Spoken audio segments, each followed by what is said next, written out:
Hello guys, ఈరోజైతే ఇంటి దగ్గర ఉన్న ఫేవ్యూ మాల్కి అయితే వచ్చేసా. ఇదైతే మీ అందరికీ తెలిసిందే, రెగ్యులర్గా నేను వచ్చేది. ఇంతకీ ఎందుకు వచ్చావమ్మా అంటారా?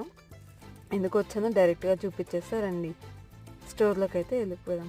ఈ స్టోర్ చూడంగానే మీకు ఒక ఐడియా వచ్చింటుంది. ఇదైతే యాపిల్ స్టోర్. ఫైనల్లీ చాలా రోజుల నుంచి ఇక్కడికి రావాలి రావాలి అనుకుంటూ వచ్చేసా. ఒక ప్రోడక్ట్ కొనాలని కొన్ని డేస్ కాదు, మోర్ దెన్ ఇయర్ నుంచి అనుకుంటున్నా. ఫైనల్లీ ఈరోజైతే తీసుకునేసాను. ఇంకేముంది, ఇక్కడ ఏమో ప్రాసెస్ అంతా, పేమెంట్ అంతా చెప్పింది.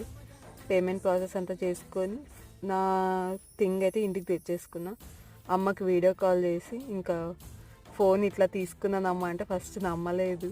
చూపిస్తే అవునా తీసుకున్నా అని మమ్మీ కూడా కొంచెం హ్యాపీగా ఫీల్ అయ్యారు. ఇంకేముంది, డైరెక్ట్గా మమ్మీతోనే వీడియో కాల్ ఫోన్ అయితే ఓపెన్ చేసేసా. అంతే ఈ video. Please subscribe my channel. Thank you.